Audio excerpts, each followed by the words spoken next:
When you think of the crown of the Earth, you're probably thinking the Statue of Liberty, the Eiffel Tower, but in motorsports, we got our own home in Indianapolis Motor Speedway.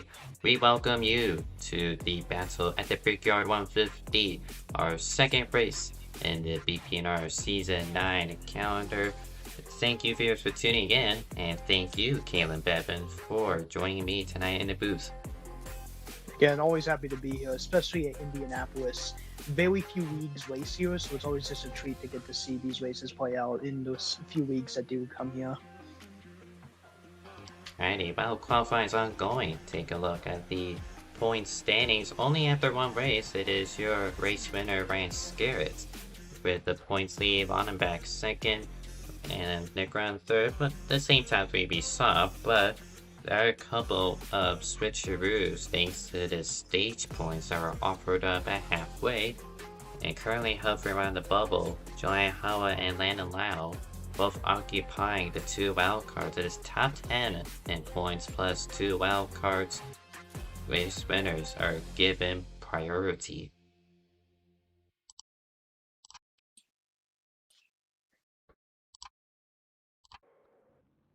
Yeah, I feel like Go ahead. this race is definitely going to be interesting. We have, I believe, 35 cars going to start today, which is a lot of cars. I don't think I've ever seen like that many cars. I've done a single ever race at Indianapolis. That was back when no one car lights existed, and even that, I think there was only 28 drivers who did that race. Yeah, Indianapolis is very popular from any league that uses it. Just constantly 20 cars at the very minimum that want to partake.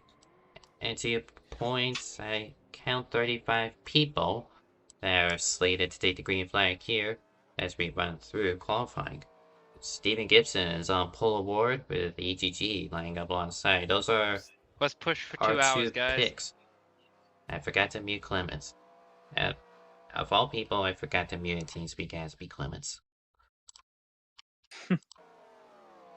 But continuing on, it'll be row 2 occupied Talaziz trying to defend his race win here and land Alana back after coming off a podium at Daytona. William Viola and Frieza Rodriguez in row 3 with Nicholas Bedimlik and Lana Lau in row 4. Row 5 has Alexander Hunt and Jolene Sims. Row 6, Joshua Clements and Cole Rodriguez. Row 7 has William Gregory and Harry Crawford. Row 8 has Noel Nichols and Dylan Negron. Row 9 be Riley Trewick and Cameron McGovery, and Zach Armstrong and Daniel Rodriguez complete the top 20 in qualifying. Then it shall be Mattis Wells and Thomas Johnson in row 11 with Jericho Voy and Thomas Truxell in row 12. Row 13 sees Skylar Den and Ace Racer, Row 14, it'll be Brandon Carter and Carl Childress, with row 15 occupied by Chris Stallmeyer and Elaine Johnson. There shall be Joe Shmuda and Aiden McCrow in row 16. 17th row has Kirsten Bell, the final driver to set lap time rather. They'll be joined by Jelani Howell and Juka Shunome will be our caboose of our 35 card train here in Indianapolis. Yeah, I couldn't believe just watching Kirsten lap times. I mean, her first lap was like in the minute range, and then her second lap time was a 53.8. I don't know if she wanted to do a last first thing, but like she might have had an issue when it comes to her qualifying. She may have gone loose and spun out, and then just decided to baby it for the rest of the way. But like, I don't know what happened. It would be nice if we could see that, but unfortunately, we kind of just have to go off the lap times here. Yeah, just a single groove track here. You want to hug the yellow line through the apex of these corners. Very easily you could go a little bit too far left, clip the apron, which has slightly less grip, but enough to where it could easily spin you around. Kirsten Bell, a BPNR champion, falters in qualifying and has to start at the rear. Yeah, I feel like out of every track that the lines don't really make sense at compared to what they do in real life, I feel like that this one's a huge example of that. I mean, in real life, you want to put those left side tires on the apron to get as much rotation as possible.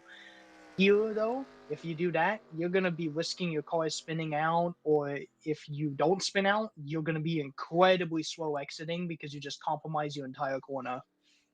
Mm. I just view it as high risk, high reward. Some drivers were able to anticipate the looseness of the car, as you mentioned, and able to carry that motion through the rest of the corner and get a huge run out of these corners. Momentum is the key player in Indianapolis with these long straightaways. I feel like one thing that when you're going to be racing here that you have to do is be setting up your corner exits. I mean, you're not going to pass somebody going into the corner. You need to pass them on the straightaway.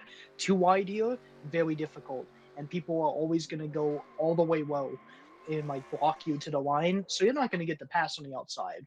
If you're smart though, you set up the exit to the best of your ability, get as much of a run as possible so you'll clear them before you even get anywhere near the next turn.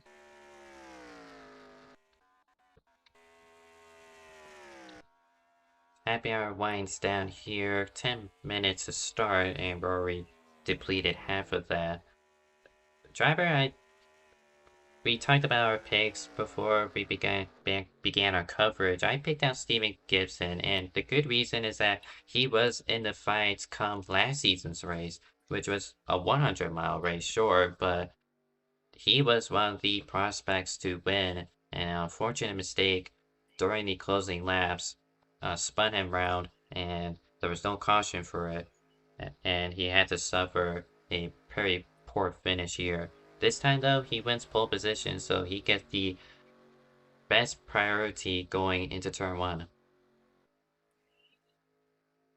Yeah, I feel like my pick when like AGG, I feel like it's a very good pick. I think AGG is probably one of the best NR racers currently. I don't think there's too many people who can beat him on a really good day, but saying that, he's also not immune to certain mistakes, pushing his tires a bit too much. Maybe Steven Gibson pushes his tires a little bit less. Maybe he pushes it a little bit harder.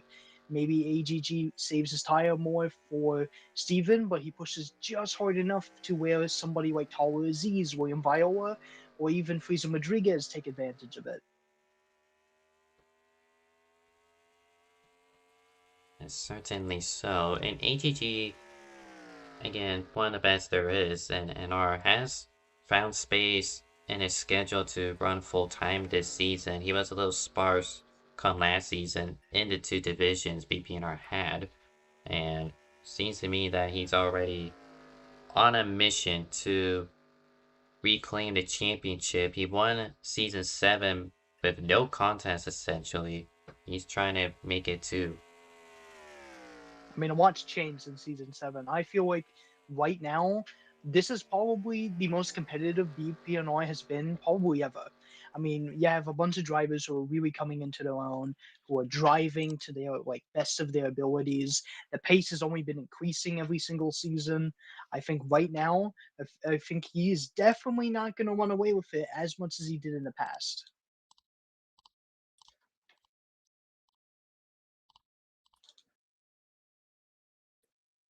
Just making sure everything's good. Should be ready. Time to grid up here. And yep, 35 cars ready to go rumble here. Game already fell out, so if that's a sign, then hmm.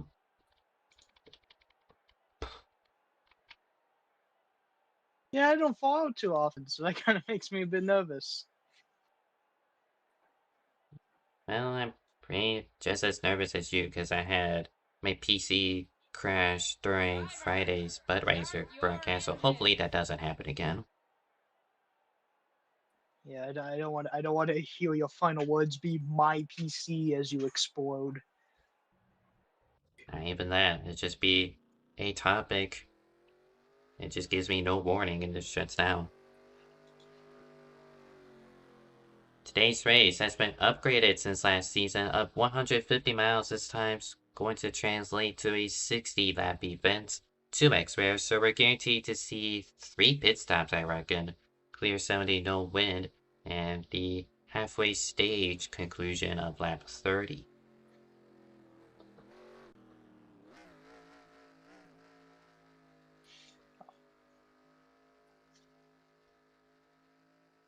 Now, are we gonna use that restart? We're about to find out in a few corners.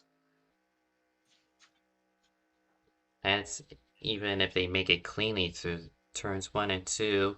It shall be Steven Gibson versus AGG into turn number 1, but we are on the way at the world's greatest yard of bricks.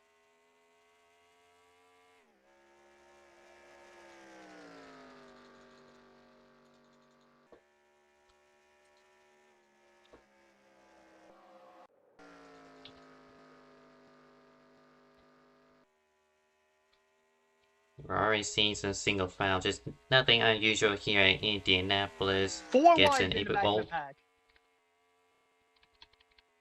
Oh man. Yeah, just take any positions you can get. These restarts are extremely crucial. Especially if you're in the back. Kirsten Bell, taking big though. She moved up quite a lot. We're gonna have to see where she ends up at the end of our first lap here, but I reckon that she gained the most out of this first lap. She started 30, yeah, 10 positions in just 2.5 miles.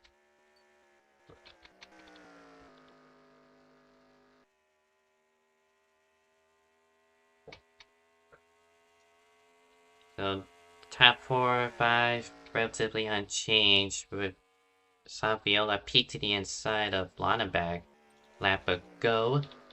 There was a little bit of exchanges here and there.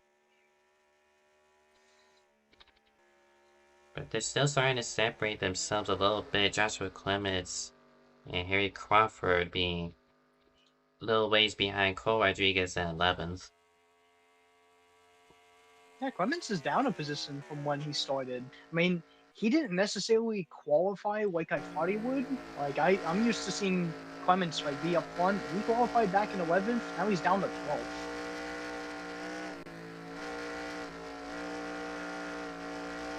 I don't know, it's... Haley is setting him up.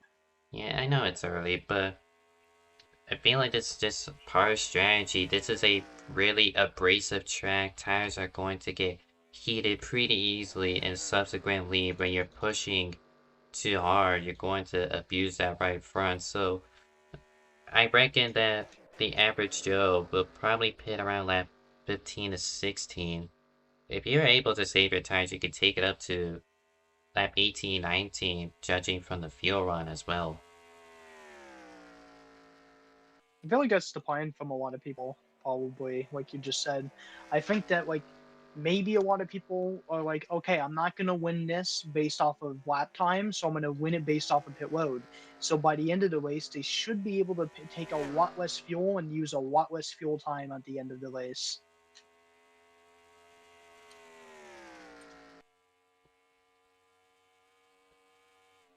And he's starting to thin out a little bit, and it's 2.5 miles, yes, but it's not necessarily a plate track, so the track position, especially when you get out of qualifying, is very crucial to staying up here, and this makes or break your strategy. Do you stay out as long as you can if you're up front, versus if you're in the back? You gotta take a bit of aggressive approach and thus pit a lap or two earlier.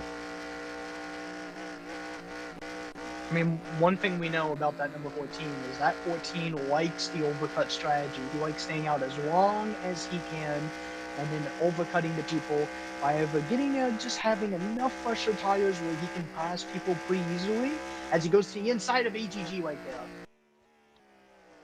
Looking for second on April 2, but just behind him, Lonneberger caught slacking. It moves up Viola to 4th, and Frieza Rodriguez looks to follow. In just 2 turns, Lonneberg falls down to 6th place. It just goes to show you how momentum-based this track is. It is by no means an intermediate, but it drives just like it at times because you just need to keep that momentum up. You slip up one corner, you're going to be feeling that for the rest of the lap.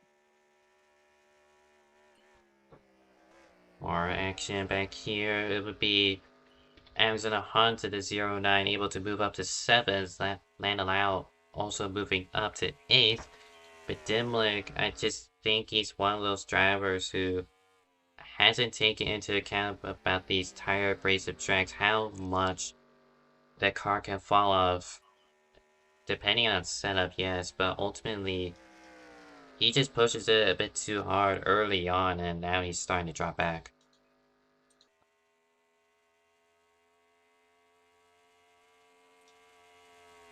Couple of fallouts I've seen. Elaine Johnson and Carl Childress. That number 8 car will be retired, so already a retirement. Yeah, tough start to the season for Coyle. I mean, that DNF is not something he was looking for. I mean, that is going to hurt him for the points. I mean, that's effectively going to put him last. Like, that is a horrible point stay, especially if he was ever looking for a chance to maybe potentially get into the chase this season.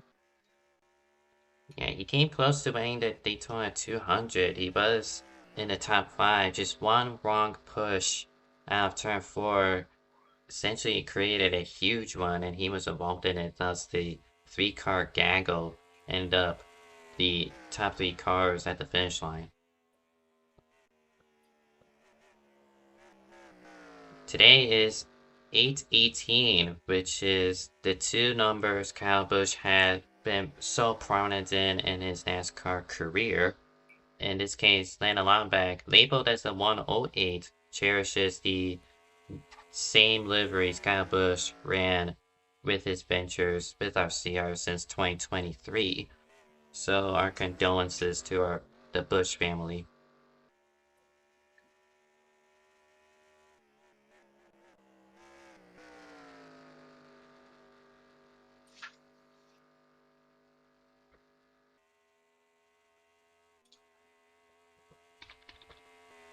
So after 8 laps, it is Steven Gibson remaining as your race leader. AGT remains P2. Tyler Aziz got a bit pressure from Viola. These two, I've seen a lot of rivalries between them and DSRA as well as just any other leagues.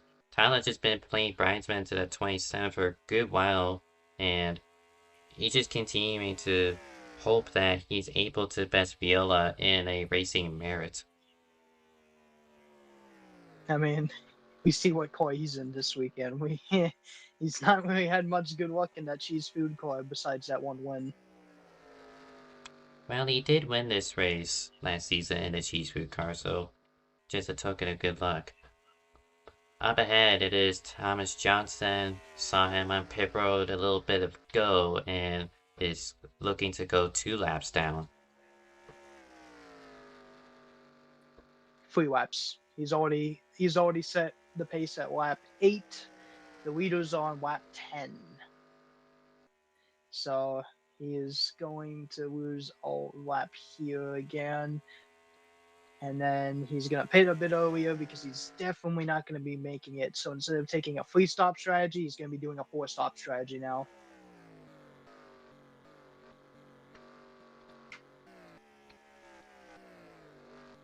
Trying to trickle back. It'll be... There he goes. Set up the run right there. Does he get it? Looking inside. Tyler Aziz is about to follow the same fate that Landon Martinback had happened just 5 laps ago. He goes all the way high. He's tight. Oh, man, that's going to be a lot of loss of momentum. And if you're stuck on the outside through the corners, it's just a helpless feeling. He loses 2 positions. He's back on the attack on the 0-1, though.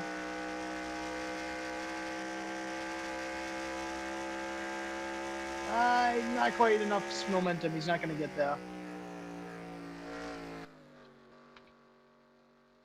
Alrighty, that Viola had a good amount of breathing room between himself and Rodriguez, because when you're side by side through the corner, especially at turns 2 and 4, you kind of costing all that speed compared to when you're just by yourself. Wayne Johnson on pit road. Yeah, they had a connection issue. They're back in the race. And then number 55. They haven't even made a lap yet. That is unfortunate luck for Wayne Johnson right there.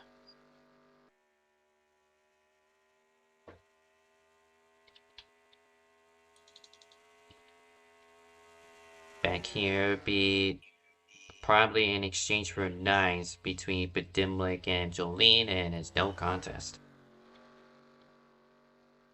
Yeah, I'm just looking back in the back of the field. Despite her amazing start to the race, Kirsten's only up to 21st now. She's only made up 2 spots since the last time we talked about her. It's kind of unfortunate, but this far back in the pack, the racing is so hard. It's so difficult to get momentum on the guy in front of you. She is going to be having a tough race. She just has to hope that she can outlast the competition. That she's working 3 wide. Oh, Well, the there was guy 3 in the wide middle back ahead of though. her.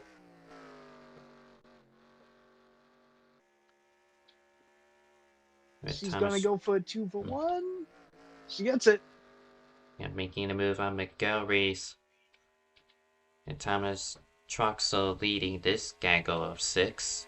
Trying to reel in the 65 of Daniel Rodriguez.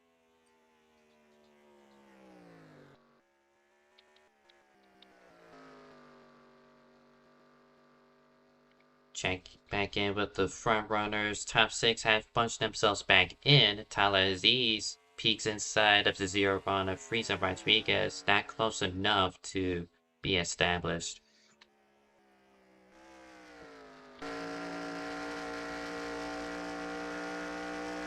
One thing I've been noticing about Tall is that he either turns in super early or super late compared to his competition. I don't know if he's doing that kind of a way to set up his runs for the first 2 corners, or if he's just kind of just seeing if he can get a little bit of breathing room and in the exit of turn 1 so he can set up his turn 3 exit or turn 2 exit. That could be a good theory. It just, I feel like with how much he would need to turn if he is setting up the way he is, it's going to cost him speed through the mid corner. Here he goes. And he's got help with Lana back behind. Still not close enough. That 0-1, he's getting not that good of an exit out of the corner, but that draft is helping him a lot.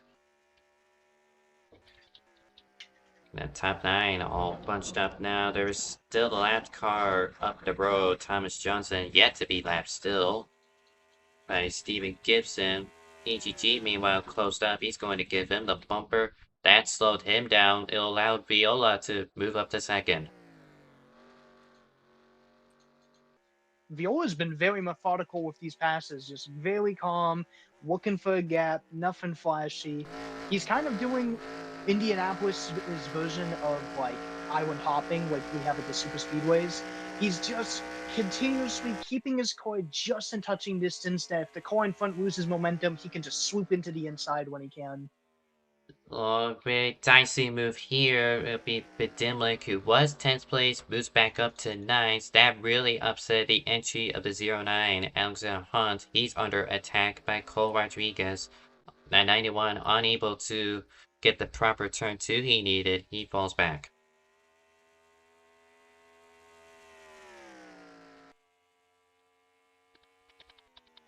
While we were also looked away, Landon Weil has moved up to P6. He's past Landon Watt and back. That is a new dancing partner potentially for Tawa. Those two are pretty good friends, so we'll see if they'll end up working together or racing each other just as hard. I chipped the wall as we rode on board with him. The Landon show for 6th place.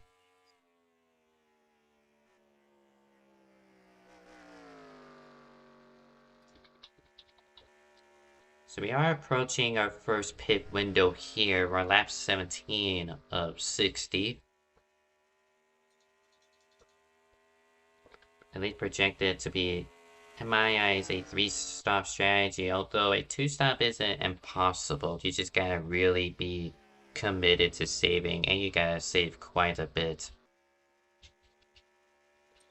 I mean, it's possible, but is it fast? That is the main issue. You can be insanely good at fuel saving, but if it is not fast enough, it is not going to be a good strategy.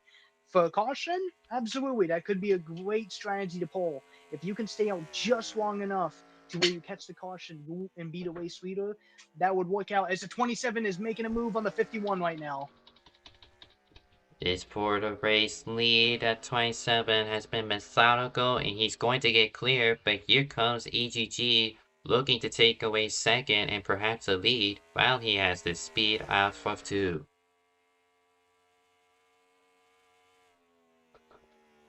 Still looking inside. Viola sent in pretty hard into the corner. Let's see if he can get exit momentum. He does not.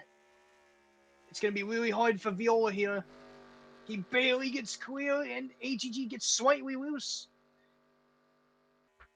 I was a little bit surprised that Viola gave up the bottom on entry of 3, but he did make it work to retain the lead. He might have something kind of cooking up. He might figure out if he sets his car up a certain way that he can carry momentum. It's obviously not the fastest way around, but he can probably just pinch that inside car enough to where it can't get the out exit speed out of it. So he's just able to keep momentum and make sure that the car on the inside doesn't have enough momentum to catch up to him. Saw a few pairs already, and already I also see a couple of drivers, that being the 36 of Montgomery and the 06 of Jolene Sims with flat tires. The 06 still on track, bouncing off the wall. 3, Zach Armstrong also has a blown tire. Dang. Multiple cars are coming into the pits right now. Yeah, and that's the risk I was talking about. You could do 2, but is it faster? Let alone can the drivers even make it? I think the 65 of Daniel Rodriguez also has a flat, though I could be wrong. And also, while we were looking away, the 18 has passed the 27. Oh, the 01 has blown a tire. That's Pleasing Rodriguez. He was third and staying out with the top 2 in tire dramas. And we've just barely gotten to the first set of pit stops. EGG and Viola look to be the only 2 that will make it to 20 laps here. And looks like both of them are going to come in together. Yeah, Tall Aziz, Landon Lyle also just behind. Same with Nicholas Bedimowicz, who, despite all that heavy pushing, also did make it. Joshua Clements, a guy who I was kind of worried about earlier in the race, he also makes it. Behind him, Cole Rodriguez, Haley Crawford, and rounding out the top 10 is surprisingly Kirsten, who also made it despite being in heavy traffic. Now that's fine, I did overshoot, so that'll cost her some time. But I feel like, of those drivers you mentioned, I feel like they're the big winners out of this first stint. If you're able to make it 20 laps here, you can certainly do it again. You just gotta do it 2 more times. Yeah, that is definitely going to be the strategy here. It is going to be so hard on these tires, and these drivers are going to have to be as smooth as possible with it. As a huge gainer out of this was Tyler Aziz, who goes up to almost the back bumper of the cars ahead. He gets out third out of this group. Gibson, meanwhile, had to pit a lap earlier. He's going to surge by the 14 out through turn 2, and also the top 2 out pit road this lap to take the lead. That just shows you just how much those tires were dead. Now, this is a short-term gain for Steven, but the thing is that he pitted 1 lap earlier. He needs to get this lead, get those tire temps under control, and manage those tires if he wants to make it 2 more laps on these set of tires than he did last in. Ready. The 99 Landon Lyle coming back in has to be a black flag. He got out of the pits 4th, so really unfortunate.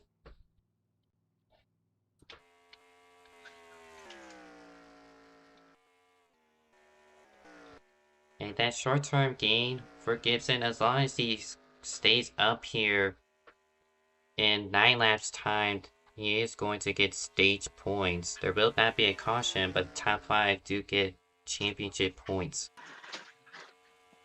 Also, talk about huge winners from that pit cycle. Oh, caution is out. Trying to find out why.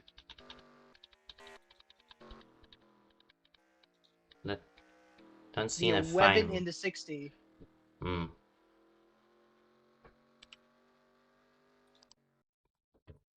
And a good amount of break for the action, I suppose, at just concluding the first pit cycle after Oh, 21 laps. all that strategy that had all the teams going through and they were thinking about gone. This is gonna throw everybody through a loop. How important tires are and everything. I think anybody who blew the tires there the last stint are going to pit this time so that they can for sure make it on just 2 more stops. Right, on the replay, the 60, Jukusho Nome loses it through turn 3, then 11, Joe Shmuda nowhere to go, multi-car accident.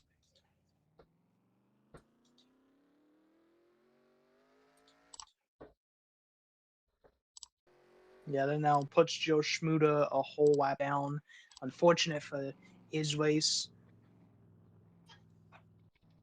We have only 26 cars on the lead lap at the moment.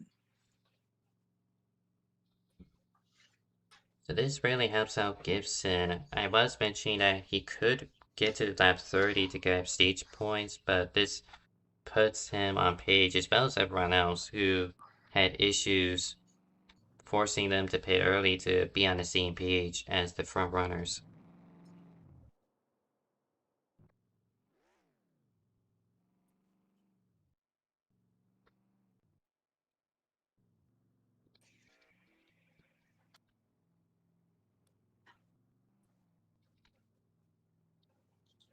See, only one retirement still, that being Carl Childress and Lane Johnson, 10 laps down, although they fell out. So they should be put back in the lead lap. Should. Should be. But also, race control right now is talking about how all of the lead lap cars are going to pit this lap, so that they can sort out the lineup from lap cars and lead lap cars. Right. An interesting call.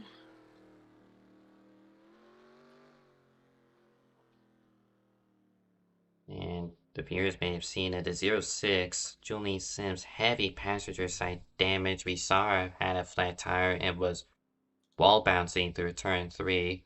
So they're going to have to take extensive repairs come this pit stop. Let's see even if the car can get repaired. That might be race losing damage right there. She might not have a chance at winning the race after this. Unfortunate, Jolene Sims is usually a driver who has a lot of speed, so seeing all of that damage on the right side is quite unfortunate at this moment. Seeing some mistakes. Of 14, Tyler Aziz, he has the third pit box, overshot it just a little bit, and that could cost him quite a few positions.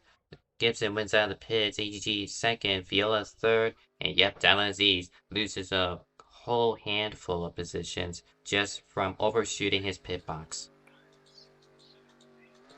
That puts him in ninth place now, from fourth to ninth. That's 5 positions lost.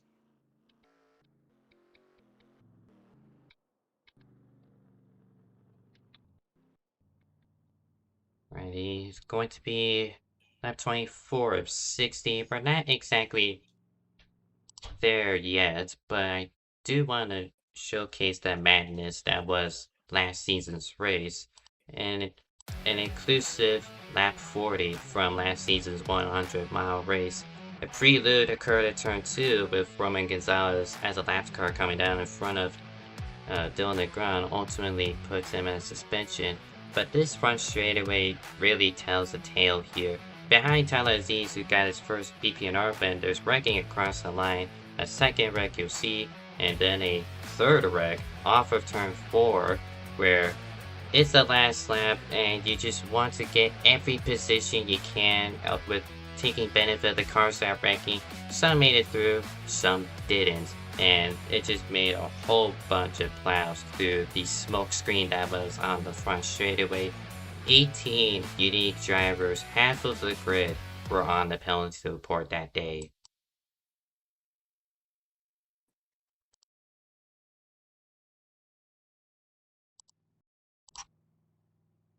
And I did count also 7 of the noted incidents occurred on that elusive lap 40. Yeah, uh, quite a quite an eventful lap there. Let's hope we create something like that today. But with how hard of racing we have, I think that it's definitely possible. Is the 23 pitting? Yes, he is. Hmm. He might be trying to do one more stop, maybe after this. I mean, a lot of the drivers are obviously going to try that, but I think he's going to try to see if he can push it as far as possible with fuel and be able to end up getting out there with probably the freshest tires on the field. Everyone pitted, so everyone has the same tire wear. It's just that I feel like Potomac has 1 or 2 reasons. One being you got warm tires, as I also see the 108 of Lineback joined him. I think he warm tires, but also potentially fuel. We discussed that it was 18 laps on fuel if you're pushing, but trying to shorten up that final stop, or I shouldn't say shorten it, but give you more leverage to push on fuel definitely makes it one less task to dawn upon you, assuming this goes green the rest of the way. We saw it, but then we didn't look at our notes. Maybe he's predicting a lap 40 incident right now. Yep. Again, the race has been extended. It was 100 miles, 150 this time around, so 60 laps still. So, but that doesn't mean a wreck could occur on the final lap here, or nor on lap 40. Anything is possible. I feel like it's a bit of a Hail Mary stretch. I think Dimwick realized that the further up the field he got, the harder it was to pass. So he decided he was going to go with something completely different. We could be wrong by any of those means, and he just burnt the kitchen in terms of his strategy calls, but who's to say? So after choose cone is the top 2 of Gibson and EGG picking the outside. That gives Viola the preferred line into turn 1. He got in 3rd, and now is going to join Gibson on the front row. Not sure if I quite understand this. I mean, we saw Gibson get a really good restart on like the inside line to start the race, and AGG didn't really get a good start on the outside line. So I don't know if that was a great idea. 51 has control, and we are underway. The 18 gives him a really good push, so he's going to be clear into turn 1. I get that philosophy choosing outside, but I just question EGG's decision that ultimately loses him out on 2nd place here as he slots in behind Viola. It was all over the apron right there, the number 18.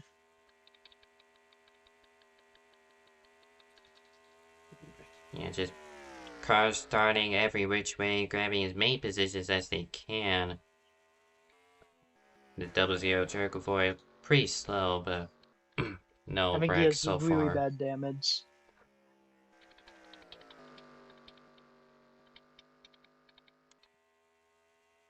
Back up front, meanwhile, it is 4 to go until the stage. Gibson looks to grab 15 points for his adventures. Currently, it is Cole Rodriguez holding the final 3 points. Talaziz, your defending race winner, looking outside in 6th place. Yeah, he's made up a few spots on the restart. I think he's definitely using momentum to his advantage right there. I think that right now, the biggest gainer from that caution was Joshua Clemens. He's now up into 4th. Remember, he was 12th before pit cycle began. So this was a huge win from him.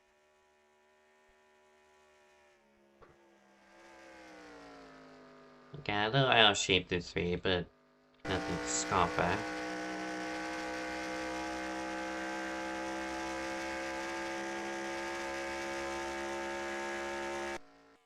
There's 3 to go, and the pace has certainly picked up here.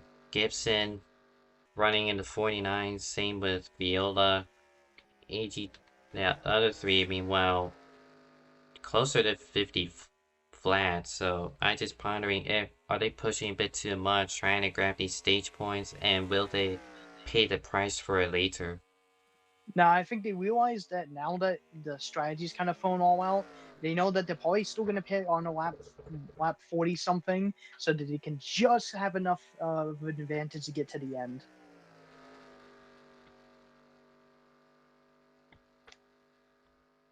Right now, I feel like they can definitely push. I think they can probably get to 17 laps into the stint, which would probably put them to about lap 42. So they'll pit with 42 with only 18 laps to go in the stint. See new PBs getting thrown across the board. Talazzi's the lap prior. And not just now, Frieza Rodriguez 49.7. It is Steven Gibson who holds the fastest lap currently as we approach halfway. 49.687.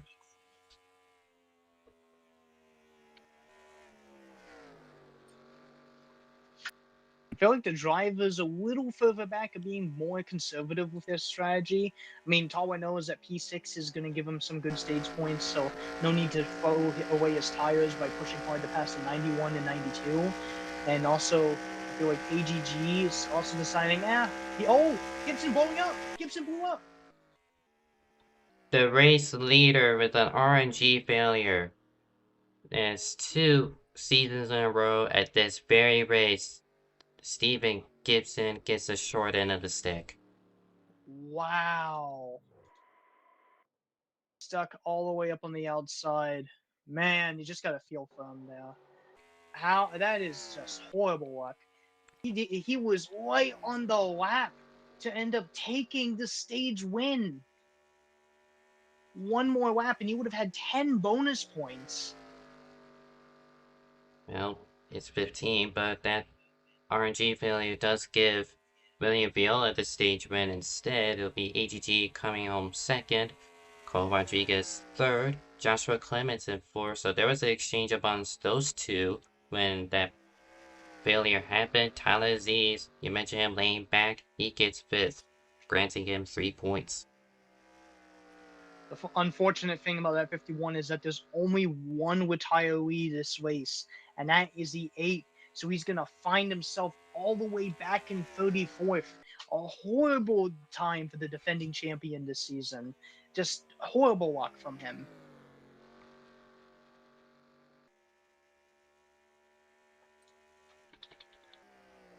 Again, 2 seasons in a row where he's just had one mistake.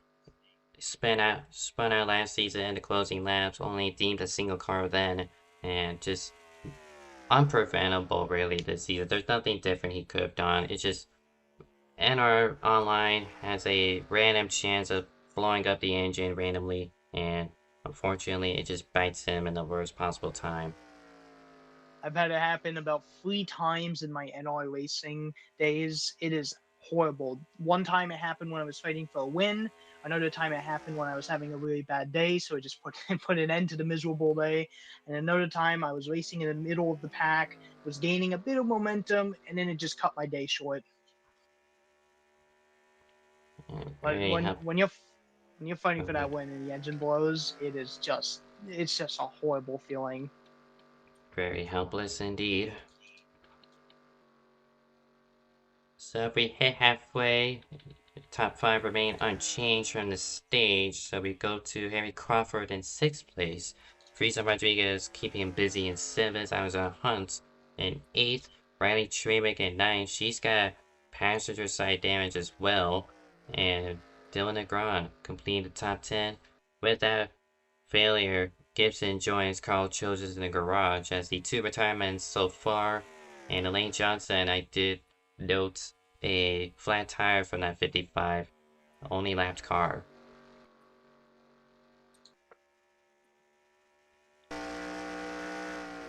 After the restart, Kirsten Bell, she finds herself P13. That is after the engine failure of Stephen Gibson right there. She's kind of been stagnant on this restart. She hasn't made any real moves happen. A complete night and day transition from what we saw on the start of the race, where she made up 10 spots. I mean, going from 10 spots made to no spots is quite a huge testament to how close this front of the pack is. Like, I mean, in the back of the pack, you're fighting for tenths back there. In the front of the pack, you're fighting for hundreds or even thousandths of a second.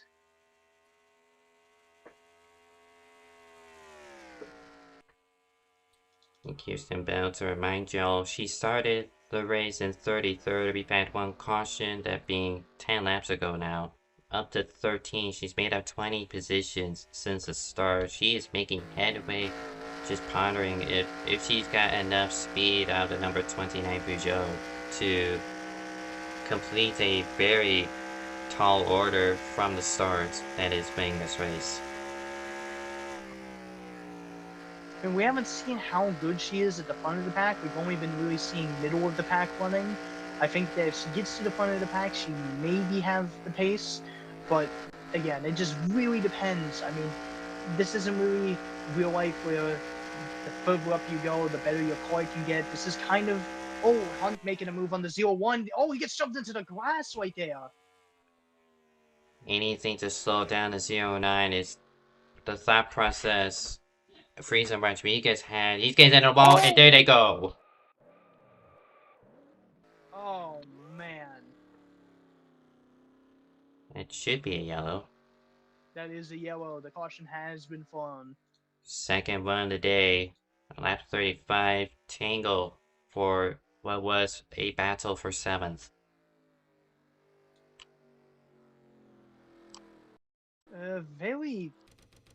Very weird incident right there. The 0-9 is not happy with the 0-1 there. I mean, it makes sense.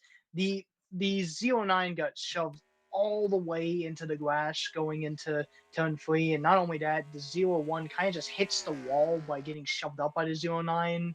At least I think that was the case. And then we just had a pretty difficult incident. I don't know if it was a 0-1 kind of getting off the wall a bit too hard, or if he just lost grip from getting off the wall. I mean, wall grabbing is no joke in NR. Sometimes you just get off the wall and he just spins you around. Well, the 0-1 did bounce off the wall. It's just that I think he instinctively think he was going to get stuck up there. Tries turning the wheel a bit Still too beefing. much to a point where it was deemed unnecessary and pretty avoidable. Yeah. They are still beefing on track right now. I think the 0-9 blew a tire right now. That blown tire had to have been from the spin.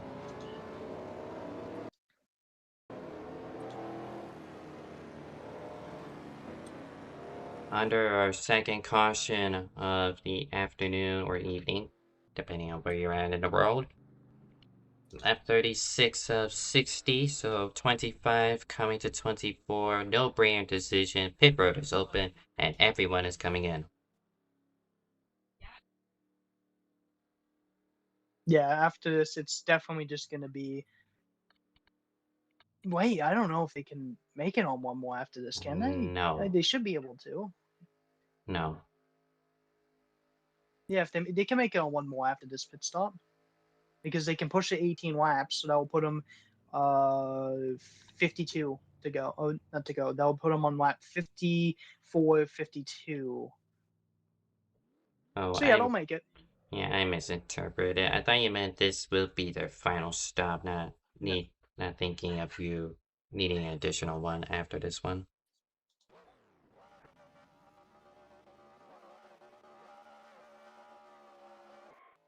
Coming out pit is going to be ETG, Viola, and Cole Rodriguez, your top three. So as he's a gainer out of that, he finds himself up to 4th. It looks to me 56. William Gregory caught speeding. He's gotta go tail end of the field.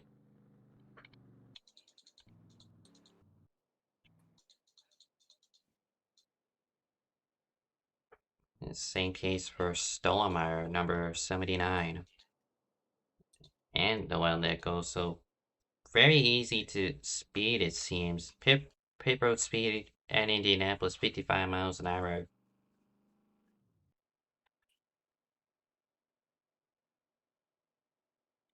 Man, you just got to feel for Alexander Hunt. He is now went from fighting for the top 10. He's all the way at the very back of this after repairing all that damage to the car. man, it is going to be a tough go to see if he can get back up to that pack. But I guarantee you one thing, we might not see the end of that 0-1 and 0-9 beef if they find themselves near each other by the end of this. I have a feeling that it's only going to get started from here. Well, I don't know if it'll continue to happen this race because Reese and Rodriguez at least scored in 10th place. We'll see how the order updates, but he's closer to the top half of the grid, closer to mid pack, really, I meant to say. But the choose cone has been commenced, and it is Viola choosing the outside. We saw this with Gibson, was able to get a good launch, mostly with the assistance of that number 18, who lines up alongside him on the front row. Yeah, the 18 right now, he wants to see if he can just get in control of this race. Going to be green flag again. 18 had control of that restart. Little contact. It'll be Oh! Viola going around at turn number 1. Spinner in the front? No, he saves it. Oh, man. That'd be Bradley Trevick, number 21. She keeps it on the apron. Oh, another one here. That'd be 36 of Cam McGilvery's getting loose at the exit of 2. Just mayhem on Man. this restart. Man, the water tempers are flailing. The 21 is not happy. She asked, what are people doing right now? It is definitely getting dicey right here as William Gregory looking to the inside of the 40. Doesn't quite make it work right there. Alexander Hunt, he is going to be up to. Let's see at the end of this. I think he made a huge gain at the end of this lap.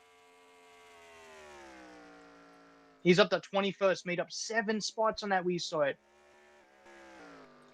Making headway in the 0-1, not too far up the road, 15th place.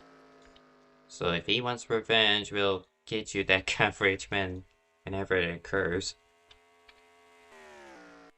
I feel like races like this is really what plays into Toller's strength. He just keeps his car as smooth as possible, keeps it without damage, and then hopefully just tries to sneak away a race win. We saw Steven Gibson, the dominant car of the day, just blow his engine out of nowhere. Are we going to see more misfortunes? I mean, we just saw William Viola. He's taken out contention of this race win. We're not going to see Viola fighting for this win anymore. So it is right now a battle between the 92 of Joshua Clements, the 14 of Talo Aziz, the 91 of Cole Rodriguez, and the 18 of AGG.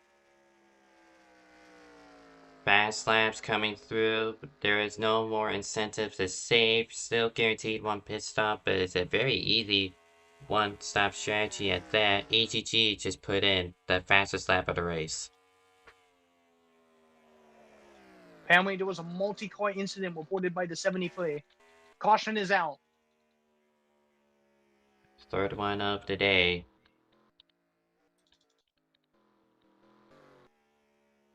May have something to do with the 11 of Shmuda, given how far back they were.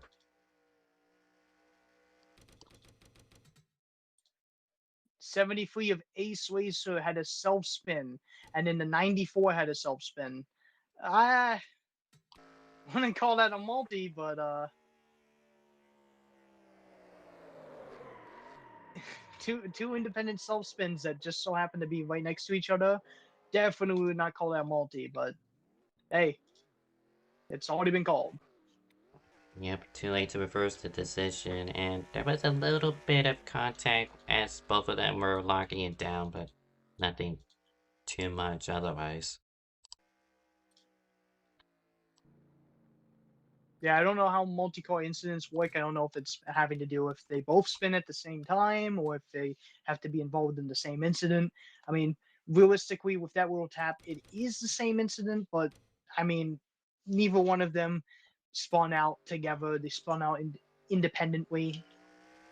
It wasn't really a two-car incident, but if they have it where if 2 cars spin, that makes sense then for the ruling. And we're looking back at the restart contact for second. It was Cole Rodriguez who sent the 27 around.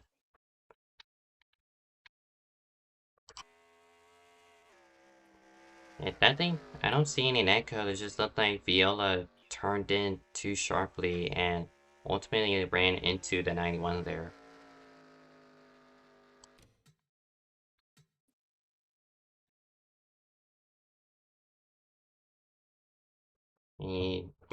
Next up will be Treywick. As I'm trying to sort through these. She was 3 wide, but avoiding that, she got loose at the exit turn 1, locks it down, and she's able to keep it on the apron and avoid coming back up into traffic. Kudos to her. Then finally, I there's mean, Miguel Reese. Just these 2 turns really shows the madness here that this track can provide on the restart. It's just simple loose on that apron. I mentioned it during the pre-race. That apron could easily spin your car out if you're not careful about it, but Miguel Reese was able to save it.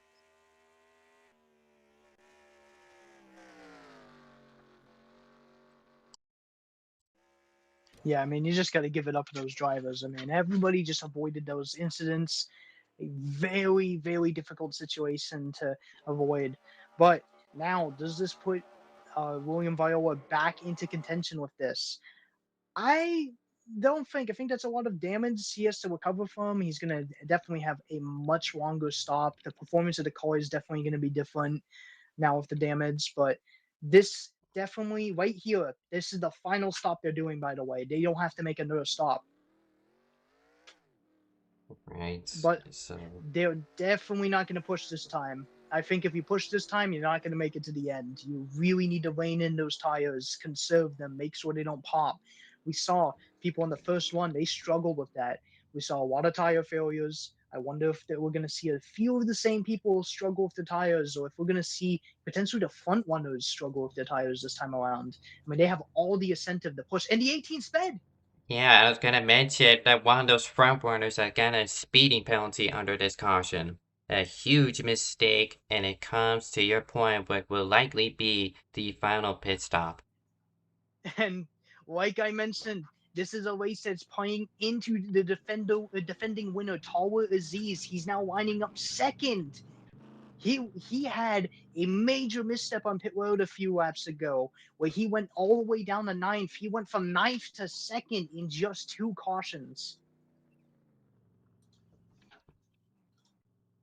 Righty, and to continue with penalties, a 60 Chukashunome and 20 Mattis Bells also caught speeding. They'll join the number 18 of Gonzalez Green at the rear. Choose corner has already been completed. It's going to be the 91 of Cole Rodriguez who assumes control. He lines up on the inside of Talaziz, Joshua Clemens, and Daniel Rodriguez in row 2, with Denegron and Jolene Sims row 3. Going to be 18 laps once the green flag is called. No more incentives to pit. You just gotta save your tires to the completion of lap 60, and we're back on the way. The 14 kind of got jumped by that 92. He's just got to hope he can swat in between that 77 and the 92. He goes a bit wide. Can he get the exit speed? He does, but just not enough to get to the inside. 77 slides up. Oof. Oh, that's close. Oh, man, that 65 nearly spun out there. Dan Rodriguez is being really aggressive tonight, and I've also saw that yesterday during the Cars Truck race. He was really aggressive come Homestead, Miami. He is fighting for this top 5. He played bridesman to Talaziz last season. He wants to redeem last season's race to get this win. We're back under yellow. Oh, man. Okay. Looks to be Jericho Void. One of the cars collected. Mantis Wells also. July Hollow. And maybe Ace Racer. We'll have to check that. Caution cooldown will be after this restart, by the way.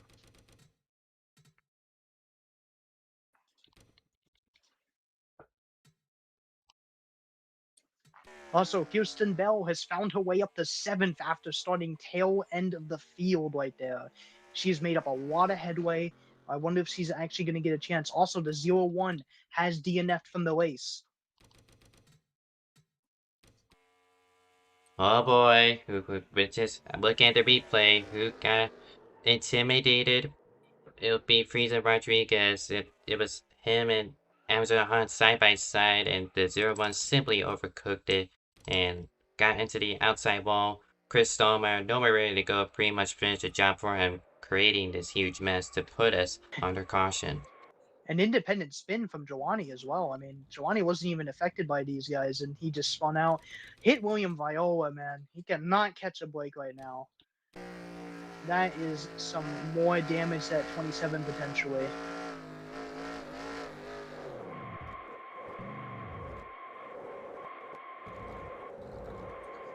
I mean, hey, it's the lap 40 mark. We're having a lot of incidents again.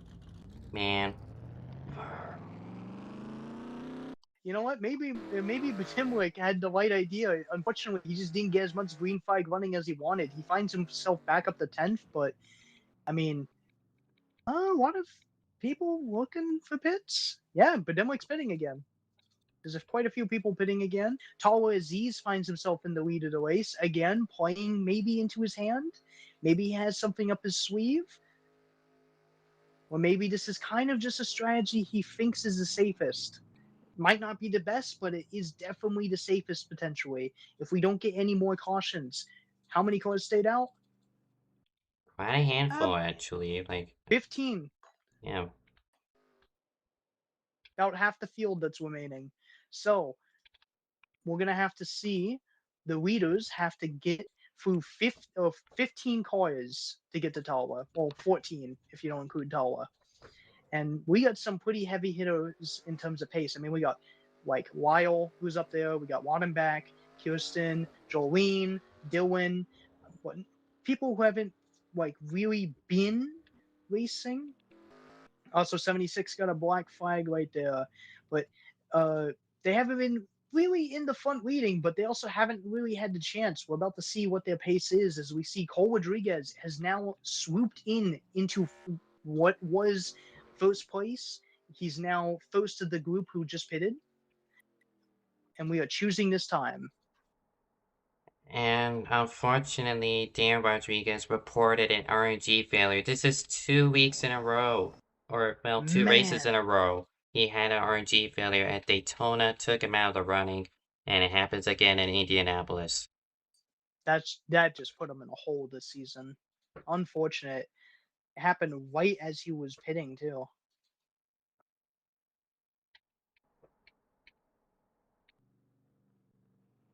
Righty, back with the leaders. Going to be restarting with 15 to go. Still plenty of action. As Kaylin mentioned, going to be under caution cooldown this time, so I believe it's 4 to 5 laps. There will not be a caution unless there were to be a track blocker, so we're guaranteed green flag racing.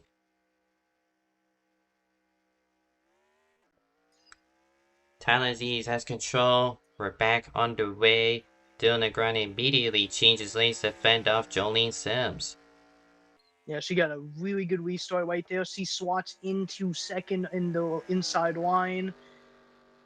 Is she gonna really do it? Caution is out. Yeah. Weil forgot that there was no caution cooldown. Oh, the 94 is going for a spin. Oh man. Righty. Just happens. Yeah, it's just a tower issue sometimes. I mean, when you're driving, you just get into the zone, and you kind of just forget sometimes. Sometimes it would be beneficial to have an off track, but Weil is doing the best he can. It it is it it is an instinct just maneuver.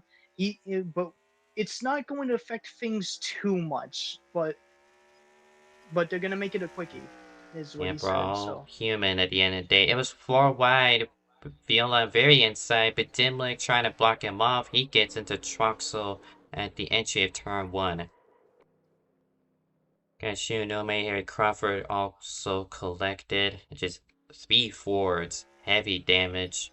And all because Viola was very aggressive on that restart. He had started at the back, given his spin and further issues what was then the previous yellow.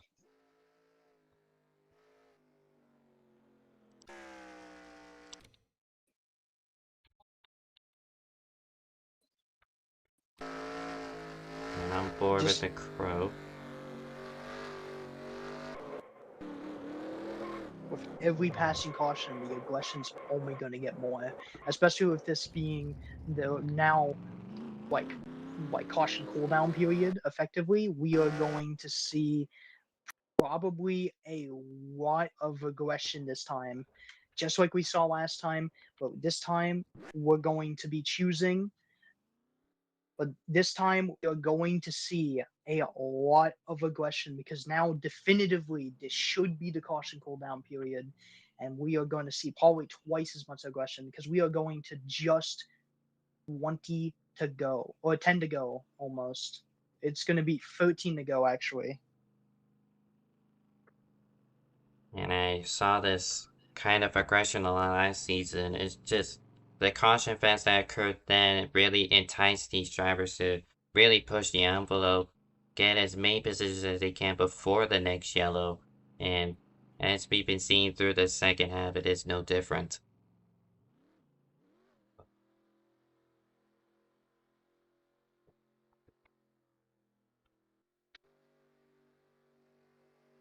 Harry Crawford again with a speed penalty, just insulted injury after getting involved.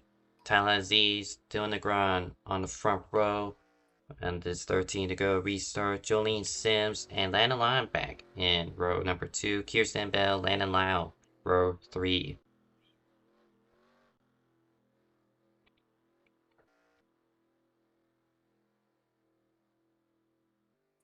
All right. Let's see if this is going to be the final restart. Again, A underneath way better cooldown. getaway. 14, great launch. He's clear. Still battling for second. Jolene Sims able to get by Nick Grant this time.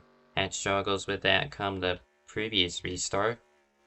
Remember, she had issues earlier in this race. We were talking about the issues she was having, and that's the 77 in the wall back there. And they're wrecking in the back. I saw Thomas Johnson getting spun round and is still getting clobbered by Bedimlik and Hardlick. Zach Armstrong and Baptist Wells getting together. We are under caution cooldown, so they gotta clean that up before the leaders come back around. Man, just not a good time for the 94. He has just been involved in a lot of incidents this race. 23, not happy with the 94 as well. So maybe there's a bit more to that. We'll have to go back and look at that at the conclusion. Nearly 3 wide for fourth. It was Lonenbach very outside. Landon Lau trying to fend off Kirsten Bell. Looked like there was going to be a wreck, but they sorted it out in a fashionable manner.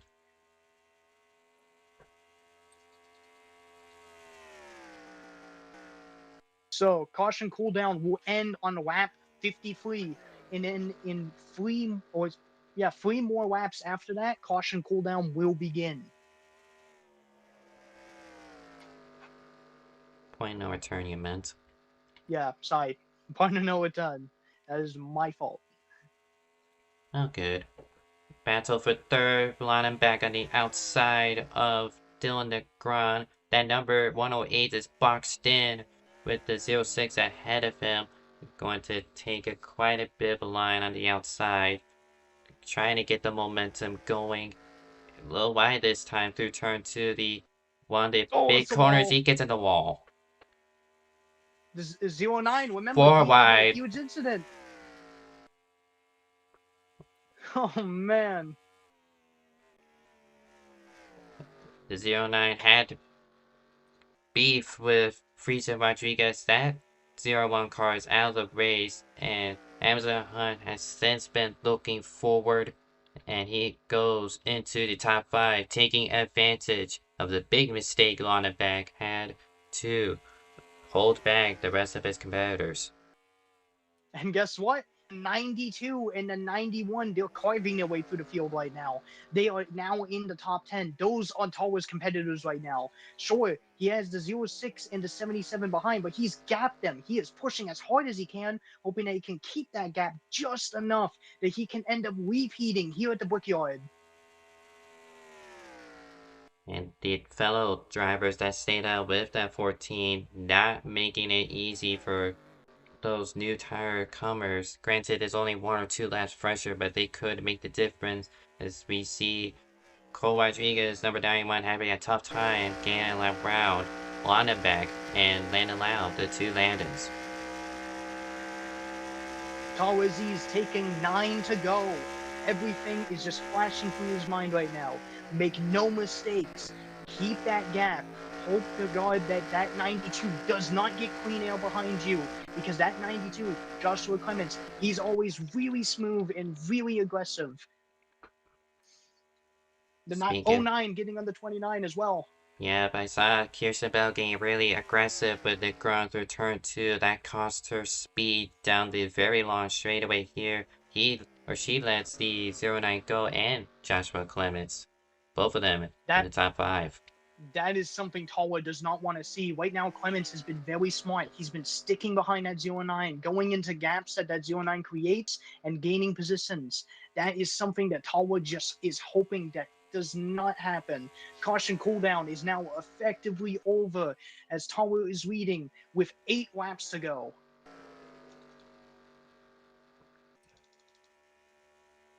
And he's had to deal with this before. Last season, he had to fend off Daniel Rodriguez and Dylan Pratt, also just great prospects and NR Racing to claim what was then his first BPNR race win. He backed it up at Charlotte at last season to get 2 wins. He's trying to get win number 3 of his BPNR career.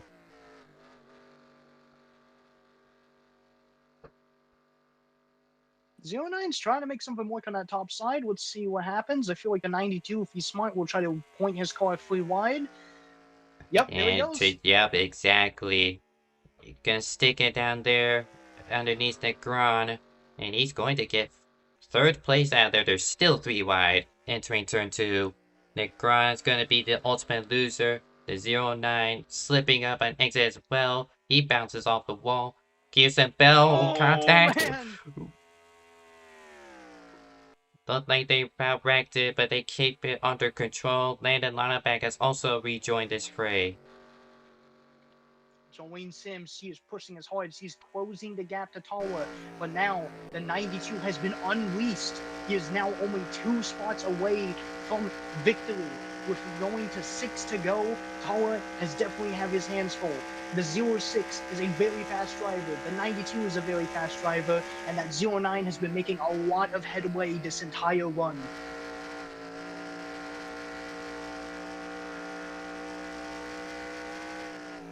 Top 3 looks to be the ones to watch for in these closing laps, as they're still bouncing off the wall towards the back of the pictures here.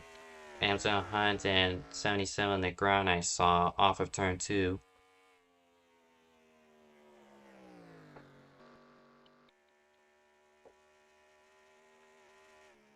Coming to 5 to go. This should be the points of no return, meaning no more cautions from then on.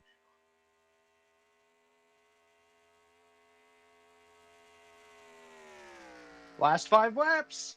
It's shaping up to be a good finish right here. And you see the lap times on the ticker. Tyler, 50.4. Jolene, 50.38. Joshua Clements, 50.23. The 92, mad fast, but he bounces off the wall of turn 2. And look at the run the 06 has. She's trying to look inside. The 14's gonna block her all the way effectively to the grass. We saw it before, but these two keep it clean. As the 94 up on the outside wall of turn 3, they get cleanly through there. But the 14, Tyler Z is able to defend for now. Yeah, that's his one pass. That is his one pass of, hey, you know what? We got 5 to go, going to 4 to go. I'm going to let you have that. the next time you block me like that, you're probably not going to make it to the next turn.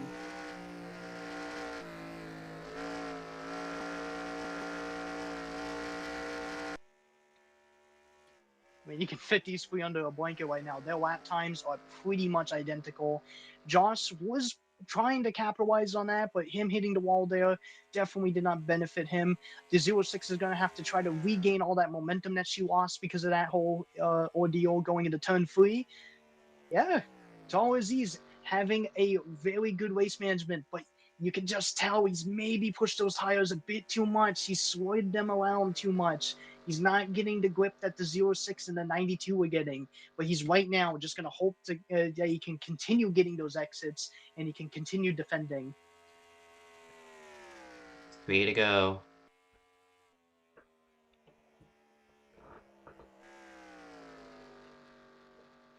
It may not be the same comparators he dealt with last time, but there's still very much respectable drivers in this space. Jolene Sims, she Oh, bounces whoa. up turn 2 wall, and it's going to slow her down. Joshua Clens, meanwhile, under pressure from Alexander Hunt and crew. They were all battling for fourth, but they have caught up to the leaders. Yeah, I mean, those guys, they really have turned up the Jets. I mean, the 92, he's been right there. He's now looking to the inside of that 06. He's going to see if he can get the run out on exit and he can gap the 06's entry. Let's see. He's looking. He's looking. 06 is continuously blocking. 92 might just have his front end in there. He 92 shoved does. it in. I would love seeing that. This is going to cost a lot of lap time between those two. It's going to keep them very horrible exits. But the 06 regains it, regains momentum. It's going to have momentum on Tall as he is going here. As long as these two keep battling for second, Tyler is just going to get lucky with these runs, and it may look like a fluke last season, but he's got 2.5 miles to deem them wrong. He's going to see the white flag at the yard of bricks. Now the 92, he can't look inside this time. He's too far back. He's either going to try to just solidify this P3 or he's going to go as aggressive as he can to get that P2 position. All of these points are going to matter to be able to get the best starting spot possible in the chase. Taller Aziz, he has been defending with an absolute masterclass. Despite a questionable block, he has definitely done the best damage control near the end of this race. Angela Hunt under pressure from Cole Rodriguez for 5th. 91 unable to get inside. Jolene, meanwhile, has one more chance. Both of them get in the wall. Joshua Clemens, I don't think it's close enough. We're gonna try one more time on Jolene, but that should solidify. Tyler Aziz, back-to-back winner, two-time winner at the Brickyard 150.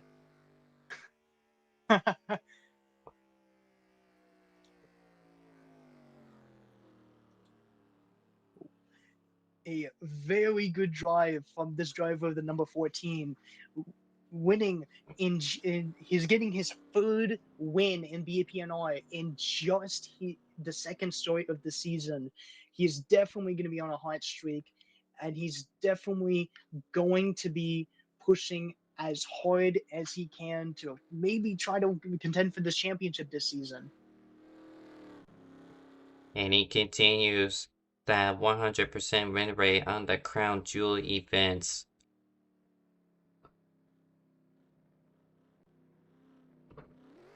All these respectable names, Jolene Sims, Amazon Gonzalez Green, Joshua Clemens, he fended all of them off through various means.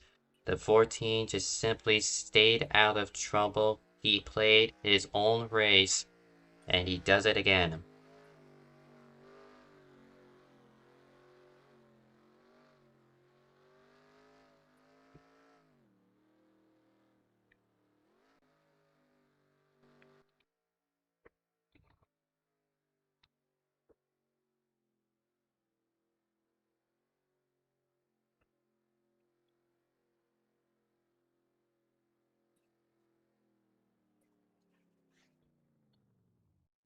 I wonder if this is the first time we've had a back-to-back winner at a Crown Jewel in BPNR. I could see that. 14, the cheese food media car burns it down in front of Indiana.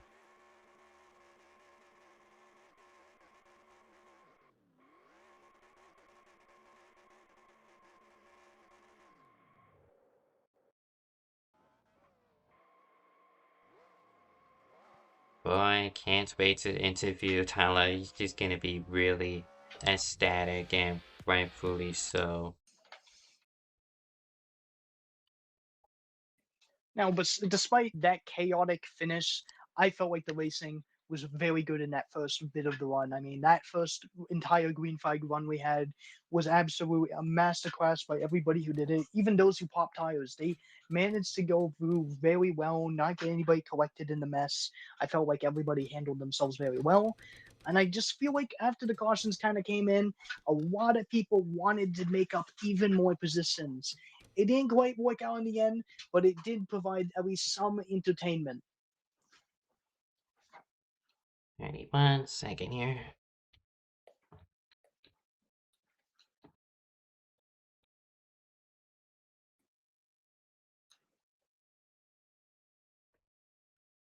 Apologies for the silence, but it is time to look over our race results, unofficially, of course. Gummy Talaziz, your race winner. Jolene Sims in P2. Joshua Clements in third. It'll be Kirsten Bell in P4. Amazon Hunt, top 5. Really good to the 09. Cole Rodriguez in P6. Lana Lineback in P7. Amazon Gonzalez Green in P8. And great recovery after that speeding penalty with 18 to go. Lana Lau in 9th. And Dylan Legrand completes the top 10. Skylar Dan 11th. William Viola spun out at turn 1. Brackets back up to 12th. It'll be July Howell in 13th. William Gregory in 14th. Karen McElrary's top 15 finish. It'll be Aline Johnson 16th. They had connection issues at the start, but kudos to that 55 team as well. Noel Nichols 17th. Brandon Carter in 18th place. Matt Isbell's in 19th, and Chris Stormer in top 20. Onto the second page, we got Jukushu Nome 21st, Jared Gavoy 22nd, Ace Racer 23rd, Joe Shmuda in 24th place, Nicholas Bedimlik in 25th, Aiden McCrow in 26th, Zach Armstrong 27th, Riley Trawick in 28th, the final car to finish on the lead lap. Harry Crawford 29th, and Thomas Troxel in top 30. Thomas Johnson in 31st. Daniel Rodriguez 32nd with an RNG failure. Friesen Rodriguez 33rd with that crash damage. Stephen Gibson 34th with the RNG failure. And Carl Childress 35th is his self-retirement. 35 cars and a whole lot of mayhem. Yeah, I think the biggest highlight of the race is Kirsten Bell all the way up to 4th position at the end of that race, despite starting 33rd. An absolute like masterclass of a comeback right there. Now, before we go to interviews, I do want to look back at the wreck we did see during points of no return and involved Zach Armstrong, Nicholas Bedillik, and quite a few others.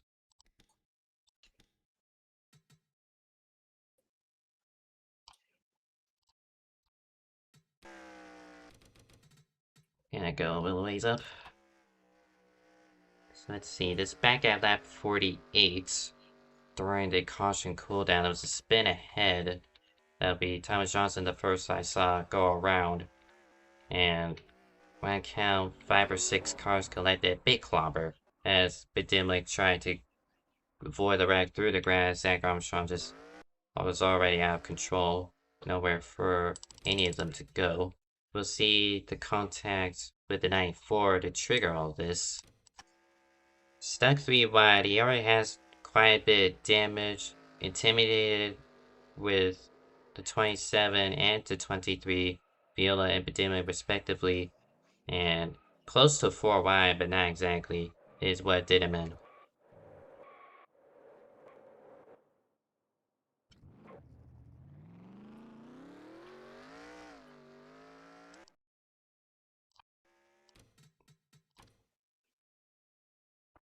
Righty, so on to the post-race stuff, as I need to set up real quick.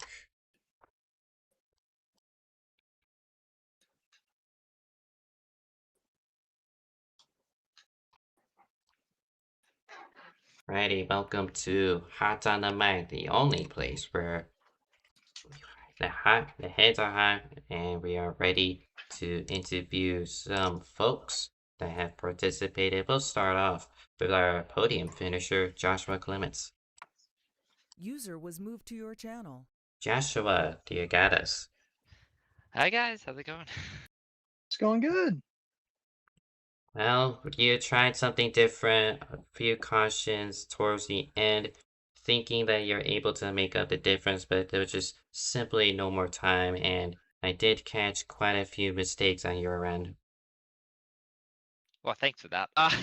Yeah, I knew as soon as I pitted, I was thinking, I was like, don't want to pit, don't want to pit. I feel like it's not, but it's just such a when you're the leader, right? It's such a risk to stay out.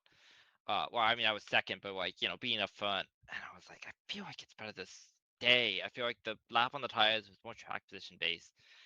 But then I went better judgment and pitted, and then I took two because I was like, I want to retain some track position. Maybe that would help me. And it did, I think.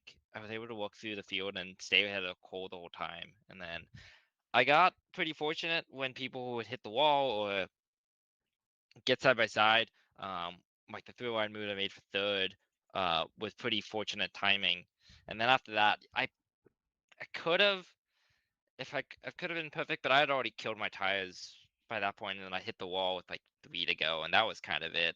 Unless Jolene and Tala got side by side, and there was like a couple times that I could have pounced on Jolene and then maybe had a charge at Tala if I didn't make mistakes. But it's so hard to because sometimes you hit it just right and it goes. Sometimes you snap. I want to snap, and then sometimes it bounces off the apron, so it's really hard to handle. Well, any questions from you, Caleb? Yeah, I mean, one thing I was seeing you do is that when you were carving your way through the field was the fact that you were really being smart with it. You were following through the 09 and just letting him carve his way through. You end up forcing everybody up wide. Was that just a plan, or did it just so happen that the momentum just carried you to be just behind that 09 and make the moves when you did? Yeah, I mean, I think a good bit of it is just being fortunate with the timing. I mean, you put yourself in position because you can't, like, if they're in a line like that, you go to the inside, you'd have to really outbreak them, which I did sometimes, but it's, the draft is so huge that as soon as you pull a line, you're just dropping back. So, stay in line when I could, and yeah, like most of my passes were just opportunistic of someone making a mistake and then checking other people up and then trying to go 2-3 wide. But making conventional passes was not really an option unless you was just so much faster than everyone else. So I did the best I could. I felt like third was a lot better than I was thinking. I would think I was gonna get backed, but I'm happy that happened, and I'm happy because I feel like Indy's been a bad place for me. So I'll take a podium and move on to wherever we go next week. That will be Chicagoland Speedway. Heard you got really good pace over there. Yeah, I need to. My mile half kind of dropped off a little bit, so I need to find something. But there's a track that I can win at, so excited for that. Well, congratulations on your podium finish, and I too back-to-back top fives to start off the season. Thank you for joining us. Yeah, probably my best start to a season in a while. My R4 season's not going that well, so I'll take that.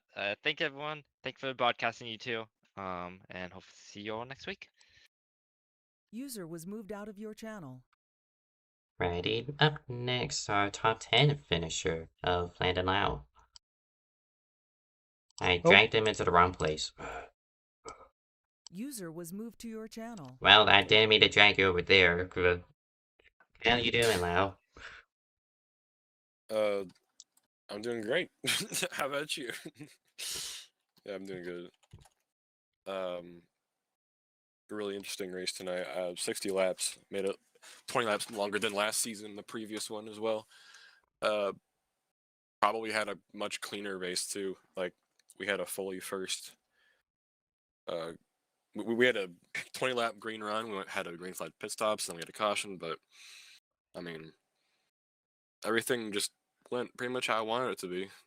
Other than that one mishap I had, I threw a caution in the first caution cooldown near the end of the race. But oh Yeah, well.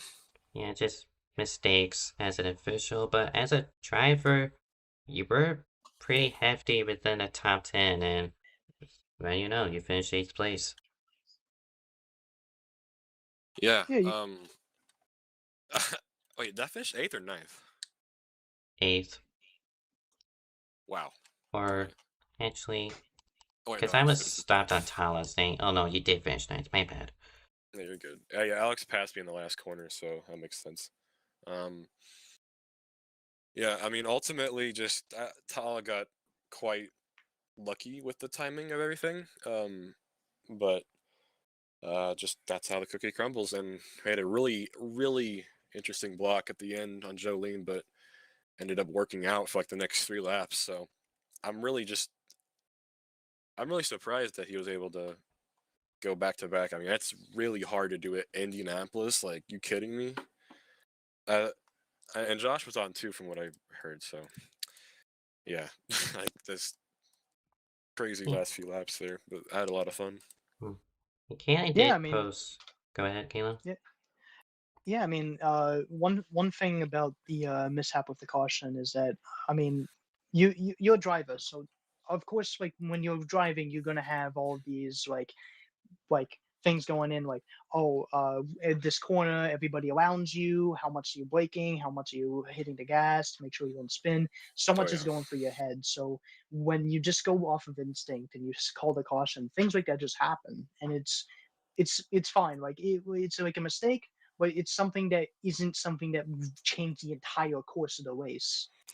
yeah. I've had a few of those, um, in the past. So certainly not something I wanted to happen again, but it went pretty well overall, and things were pretty smooth, and it didn't affect it that much. Maybe I don't think Josh. I said he might have, but then I learned he took 2, so I don't think he would have caught Tala anyway. So yeah, I hope no one's too frustrated after tonight. Other than maybe like a couple people. I saw there was an intent wreck. I'm pretty sure it was an intent wreck. You Rather, guys gotta tell me. Um, I did not catch one. uh, Care to say well, who you think the intent one was? yeah, the 01 on the 09, because they were beefing behind me, and Yeah. I mean, No, I'll have to look post. Well, it's already post race, but I'll have to look in a no, little bit and clip with it. yeah, with those two, the wreck that really started that rivalry looked incidental on the 0-1's part, but it could also be an intent wreck given how aggressive they were, given the wheel inputs the stream side, so that gives them a better idea than I do. Yeah. I haven't looked at anything yet, so my mind's a little hazy, but yeah. I mean, I got nothing much to say. I'm just really happy everything went well. Like, that was just like a long race, but it was like it was good. There wasn't anything bad about it. What I will say though, I forgot to mention this. Steven, who had the most laps in the race, 26, and ended up finishing 34th. That actually happens more often than not for some reason. I don't know how he blew up. I don't know if it was RNG or if it was him in RNG. the clutch. Well, that happens to him way too often now, because that is, I mean, I feel bad. He was on pole. He was dominant from the start. Led pretty much every lap until like the last 3, and I think it was coming to the white flag for the half, so he missed out on bonus points by just a smidge. Yeah. I mean, he did get most upside in pole, but still, it's 34th. Like, no one wants to finish Yeah. 34th. Yeah, I mean, surprisingly, we had 2 RNG failures today. That surprised me because It's your D-Dog. I've I've went Yeah. like 30 races in an hour without a single RNG failure from anybody, and seeing just 2 back to back, pretty much in the same race was insane. Well, Yeah. there's Gibson who had issues in back-to-back Indianapolis races. I feel especially bad for D-Dog. This is 2 races in a row for him in BPNR where he had an RNG failure. Get an RNG at Daytona? Oh, yeah, that's right. Shoot, man. Wow. That's actually crazy. Yeah, just, I don't know. This RNG fails in VPNR seem a little bit more common than other leagues. Like, just a little bit, not a whole lot, but just a little bit, like gnarl a little bit maybe. But this is like, I don't know what's going on, but I don't like it. Stay away from me. Mhm. Don't Well, That's all I don't gotta worry, say, your really. car is never gonna reach that high of RPM to blow up because you kind of Yeah, for you're real. scraping the end of the track with the added ballast of the driver. yeah, Yeah. all right. One more question though. Keelan brought this up during Tyler's burnouts. Do you know if this is the first time in BPNR where a driver has gotten back-to-back and crown jewel races? Like the same one or just in But general? yeah, Like the same overall. one. The same one. Apologies. Okay, I think Sebastian Kukulon won Charlotte in season 4 and 5. I could be wrong. Unless the season 4 was Jolene, because I kind of get mixed up with Sebi sometimes. He's won the big races for sure, but let me go check really quickly just so I can confirm the answer. Season 4, Sebi. Yep. Wait. Yeah, he did it in season 4 and 5. So that's probably the only other time it's ever happened. Well, actually no, Hector did. Hector Garcia won Daytona in season 1 and 2, but obviously a lot smaller of the league. And significance purposes, and all that. Yeah, this is the biggest one for sure. Tala takes the cake. So congrats to him for sure. Righty, we're finally gonna let you go unless Keelan has an additional question. No, it's everything for me. Righty, Thank you guys. keeping you Thanks very quite a much. ways in the interview room when you're busy doing penalty report, which, by the way, you do need to work on that, bruh. Yeah, fair. Just get Fair a plate enough. of food ready and grind. Exactly. All Well, right, well, thank you guys. I appreciate it. See y'all.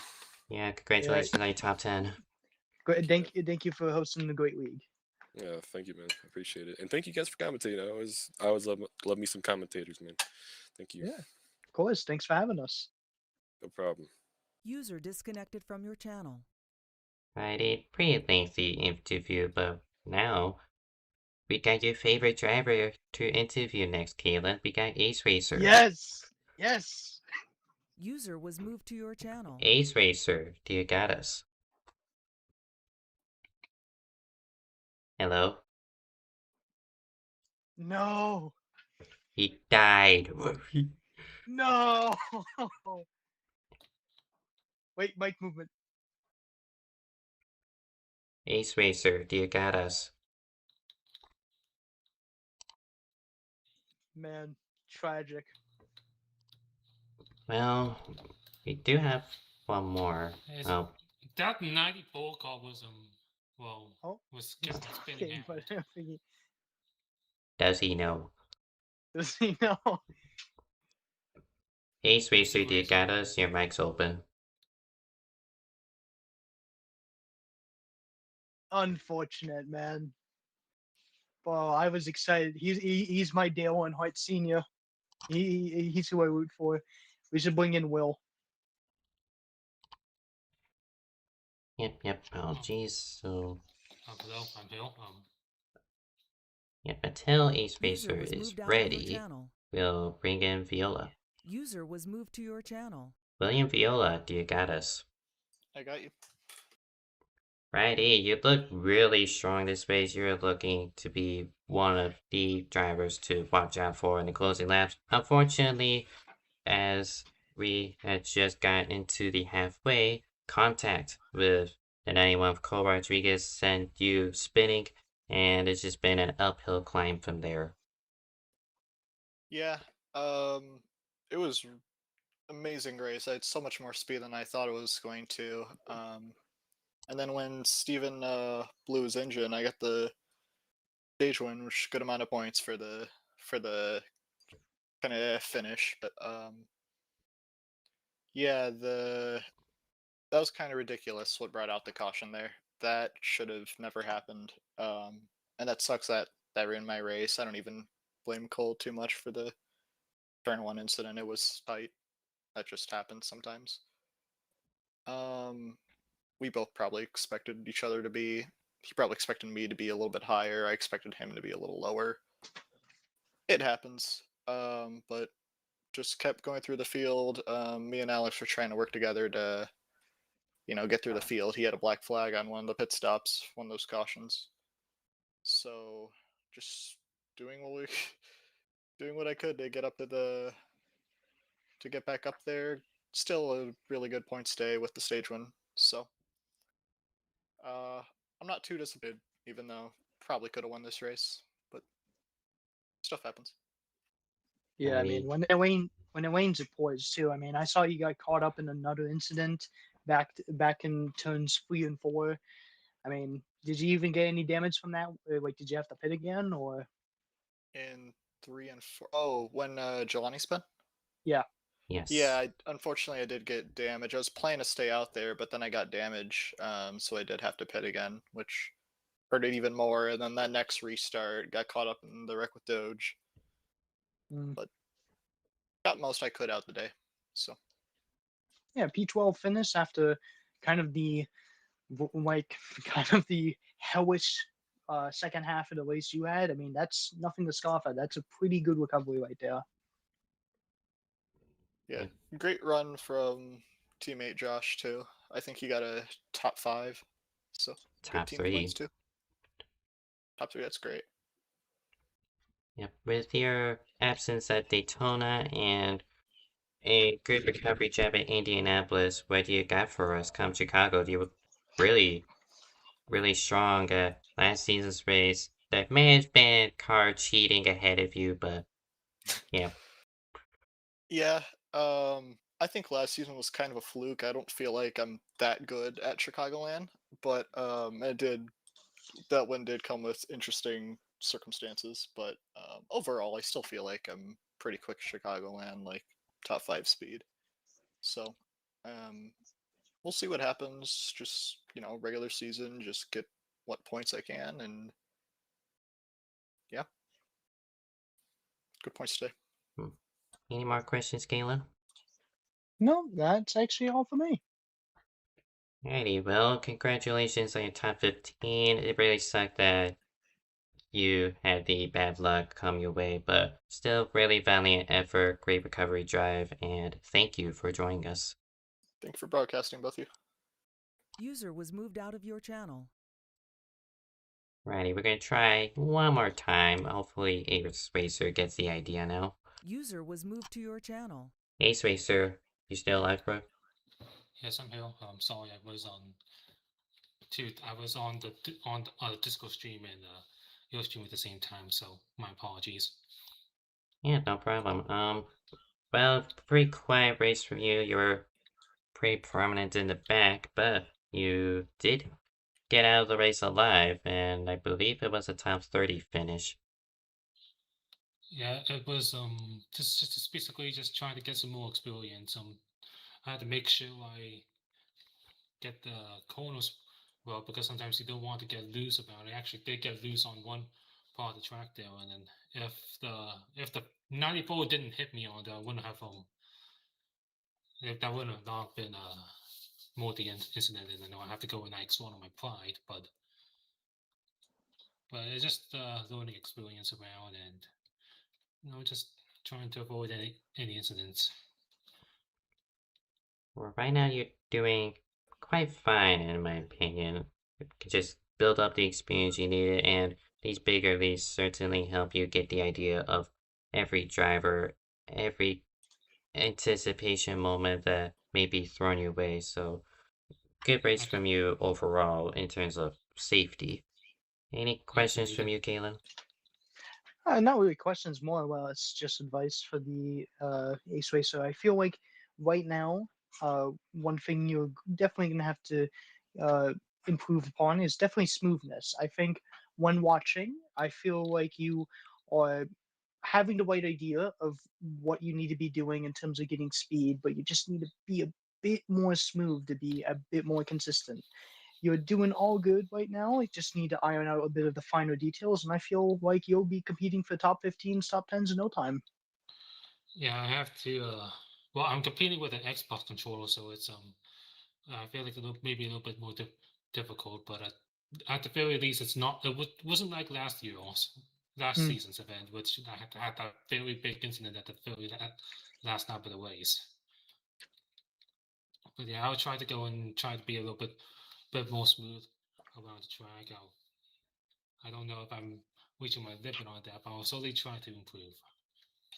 Yeah, I mean, if it makes you feel any better, some of the best drivers in BPNR are also controller drivers. So eventually, at some point, maybe we'll get to that point.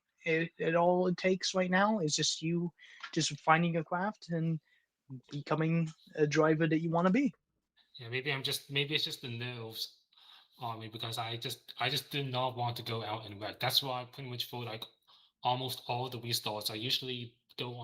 I go onto the inside and let the faster cars get ahead of me because there was simply no way I could be able to go and keep up with most of them if I go and just try to go and waste my heart out. And we saw the result with Thomas Johnson, who was a little bit slow about the track, and I unfortunately got caught up in a wreck. And fortunately, I just barely avoided it. I had a replay. I almost got hit by the 94, but I managed to escape. So it's definitely a bit better than last time that I was ill. But I appreciate the feedback, and I appreciate the interview too because I'm looking forward to next week's race. Just Right. I hope I just don't. Ready? Yeah. All experiences fine. You can't force your progression, but me and Caleb both are very supportive of your progression so far, and hopefully you can continue that. Congratulations on your 23rd place finish tonight at Indianapolis, and thank you for joining us. You're welcome. I feel like this more well known than Daytona, and I also used the booth cam this time. Last week I used the front bumper cam. This week I used the booth cam, and that helped out with me being able to go and avoid the wrecks. Hey, thank you and good night. Thank you very much. User was moved out of your channel. I thought that was fake based on the other drives with bumper cam at Daytona. Like, I don't mean to scoff at him, but that's just a really bizarre camera of preference, if you will. Bumper cam is it definitely hurts the sense of awareness, and I think that if he ends up switching out of those cams, it will definitely improve his sense of size in terms of the racing and how much space he needs to leave the guys. But until then, we'll have to see how much he can make it work. Maybe he makes it his own. Maybe it works for him. But right now, I think he should either go on to roof cam or Ford chase. Yep, and he already stated he's switching up, going to roof cam. Good amount of drivers have used that established camera for their preference of driving and has helped them, so we'll see what he does with this change. Coming up in NR throughout the week, tomorrow will be BPNR Trucks, their second race of the season at Indianapolis Raceway Park at Lucas Oil, just quite a drive away from the big house. Friday will be pretty busy. I got Budweiser to stream their second race of the season at Atlanta. Gnarl goes to Talladega, the big and mighty will be streamed on Cheese Food Media. And Essex has their season opener at Michigan, likely also covered on Cheese Food Media, no confirmation just yet. Saturday, IFAR took a postponement, so we'll try again this time round on Cheese Food Media, going to San Diego, Coronado. There will likely be, I believe, the second time a online race will take place at that circuit. I shall be there with Zach on Cheese Food Media. Then next Tuesday, third race of the season, we head to Chicagoland Speedway. A lot of great racing has been proven over there. And not only BPNR but IFAR and just other leagues that have used was effectively the IFAR spec. So we'll see how that transpires. I'd like to think they allow for league and his commitments to making BPNR as functional as it is and providing us with good racing product. I'd like to congratulate Tyler Z skiing his third win of his BPNR career and his second at Indianapolis, back-to-back wins. And finally, Kalen Babin for joining me in the booth. Nah, thank you, man, for having me once again. It's always a joy to be up here. Well, anything you want to promote? One thing I'd like to say is that I hope that I can be here again for BPNR next week. Unfortunately, I'm not going to make it tomorrow, but I'm sure that tomorrow's race is going to be very action-packed and a very good race. And I'd also like to congratulate Tawa on the second place finish, Jolene on her third place after the early trouble, Joss on the recovery drive to finish P3, and also Kirsten for making up 29 positions in the race. Absolute incredible drive from all of those people.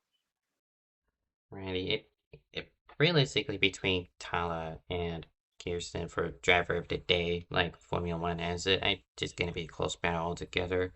Tala put up a great defense, but Kirsten just methodically moving her way back up after starting the race 33rd to finish 7th. And that for 29 positions, that's a really massive gain for the number 29, the one of the BPNR champions, proving her worth status as champion. Yeah, absolutely. Like, I think without a doubt, driver day has to go to her. I don't see it going to any other person. I think Tawa had a good drive. He had a great drive to actually keep himself up in the lead, keep his defense good and alive. A very aggressive defense, something we rarely see from him. But I mean, Kirsten, we just saw her go from pretty much last up into the like just barely off the podium.